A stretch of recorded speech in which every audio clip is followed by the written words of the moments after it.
Vítejte na našem kanále Sequoia Cat Eden. Dnes spolu probereme 3. bod z přání a zázraků do života.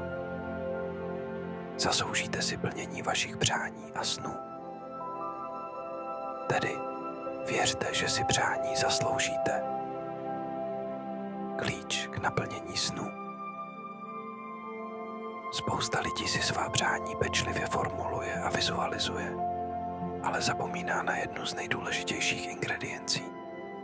Vnitřní víru, že si dosažení svých přání skutečně zaslouží. Pokud někde v hloubi duše pochybujete o svém právu na štěstí, úspěch, hojnost či lásku, vaše podvědomí začne vysílat signály, které vám brání v naplnění snu. Právě proto je zásadní rozvíjet zdravou sebedůvěru a přesvědčení, že si to nejlepší v životě opravdu zasloužíte. Níže najdete praktické strategie, tipy a příklady, jak každý den utvrzovat své podvědomí v tom, že si splnění svých snů zasloužíte. Za prvé, opakuji si zasloužené afirmace v přítomném čase. Afirmace jsou účinným nástrojem, jak přepsat stará přesvědčení. Každé ráno nebo večer si opakuji nahlas či v duchu pozitivní věty v přítomném čase. Například, zasloužím si být šťastný. Jsem hoden lásky, hojnosti i úspěchu. Jsem cenný pro svět a přijímám dobro, které ke mně přichází. Dovoluji si přijímat dar života s radostí a vděčností. Každý den si zasloužím nové příležitosti k růstu.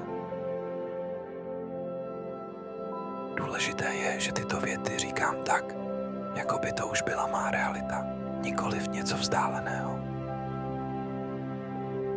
Za druhé, připomínám si své minulé úspěchy. Každý máme za sebou okamžiky, kdy jsme něco dokázali, ať už to byly malé nebo velké věci. Tyto úspěchy jsou důkazem, že jsem schopný a zasloužím si další splněná přání. Jak na to prakticky? Vezmu si sešit a každý den si zapíšu 3 konkrétní situace, kdy jsem byl úspěšný. Formuluji je v přítomném čase, abych posílil jejich účinek. Jsem člověk, který úspěšně zvládá nové výzvy. Právě teď se raduji z toho, jak jsem zvládl těžkou zkoušku. Jsem ten, kdo dokáže pomoci druhým a přinášet radost do jejich života. Tímto způsobem si každý den uvědomuji svou hodnotu a posiluji víru v další úspěchy. Za třetí, přijímám komplimenty a dary s otevřeností. Mnoho lidí má tendenci odmítat pochvalu nebo pomoc, protože si v hloubi duše myslí, že si ji nezaslouží. Dnes se učím přijímat dary života s vděčností. Praktické kroky. Když mi někdo poděkuje nebo pochválí mou práci, s úsměvem odpovím: děkuji, vážím si toho.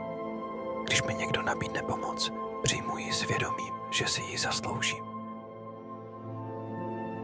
Přijímáním dobra do svého života potvrzuji svému podvědomí, že jsem jeho hoden.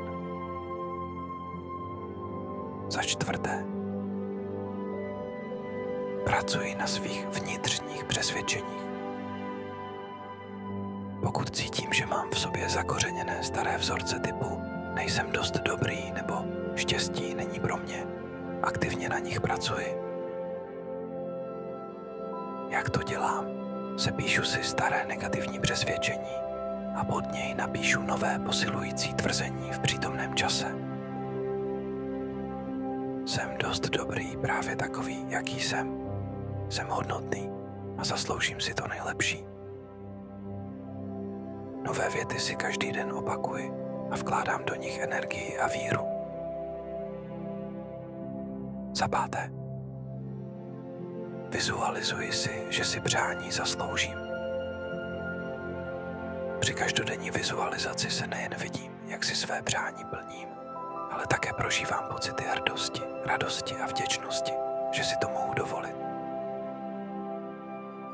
Příklad. Sedím ve svém vysněném domově, cítím klid a štěstí. Říkám si v duchu, jsem člověk, který si zaslouží žít v bezpečí, pohodlí a radosti. Děkuji za tento dar. Za 6. Denní rituály pro posílení zasloužení. Každý den si vyhradím chvíli, kdy si v duchu nebo nahlas připomenu. Jsem hoden toho nejlepšího. V zrcadle si několikrát za den řeknu něco povzbudivého. Třeba vidím v sobě hodnotu a přijímám sebe i své sny. Pravidelně děkuji za vše dobré, co ke mně přichází, protože tím potvrzuji, že si to zasloužím. Shrnutí a motivace na závěr. Pamatuji si, že mé přání nejsou něčím, za co bych se měl stydět nebo činit kompromisy. Jsem unikátní bytost, která si zaslouží lásku, hojnost, radost i úspěch. Každý den dělám malé kroky, kterými utvrzuji své podvědomí v tom, že mám právo přijímat to, co si přeji. S každou pozitivní myšlenkou i vzpomínkou na úspěch roste má vnitřní víra. A právě tato víra otevírá dveře splněným snům. To je pro tuto chvíli vše. Pokud budete potřebovat, vraťte se k tomuto videu i vícekrát, tak jak budete vnímat, že je to nutné. Pokud budete mít nějaké otázky, napište je do komentářů. Děkujeme, že sledujete náš kanál Sequoia Cat Eden. Dejte nám like a klikněte na odběr, ať máte včas naše nová videa, která vás budou posouvat k úspěchům a životní pohodě.